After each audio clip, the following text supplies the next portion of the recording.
Hi friends, welcome back to our channel. చాలామంది మలబద్ధకం కారణంగా విరేచనం సాఫీగా కాకపోవడంతో ఇబ్బంది పడుతూ ఉంటారు.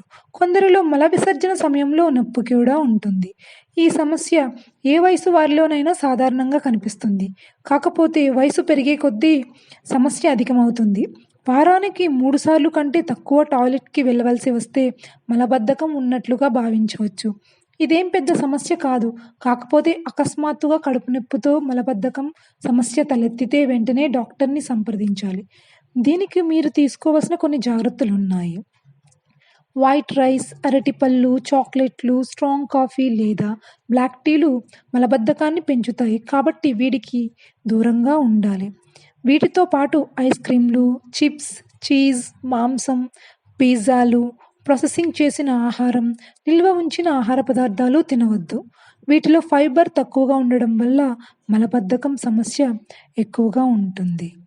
ఇవే కాదు, మీరు తీసుకోవాల్సిన ఆహారం కూడా ఇప్పుడు చూద్దాం. ఆహారంలో భాగంగా కూరగాయలను ఎక్కువగా తీసుకోవాలి. రోజు 2 కప్పుల పండ్లు లేదా 2.5 కప్పుల కూరగాయలు తినాలి. రోజు ఎక్సర్సైజ్ చేయాలి. శారీరక శ్రమ వల్ల కడుపులోని కండరాలు ఉద్దీపనం చెందుతాయి. దీనివల్ల మోషన్ ఫ్రీగా కావడానికి ఆస్కారం ఉంటుంది. మంచినీరు ఎక్కువగా తాగండి. రోజుకు 8 నుండి 10 గ్లాసుల నీరు తాగాలి.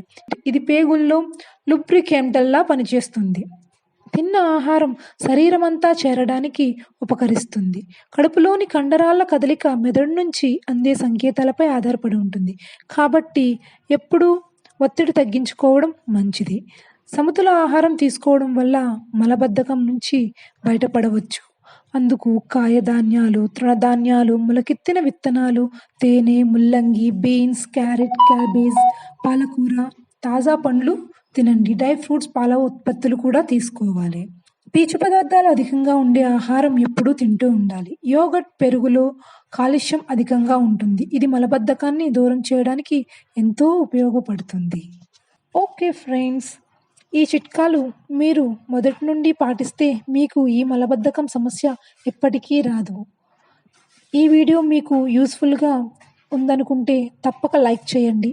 ఇలాంటి హెల్తీ న్యూసెస్ కోసం మా ఛానల్ని సబ్స్క్రైబ్ చేసి బెల్ ఐకాన్ ప్రెస్ చేయండి.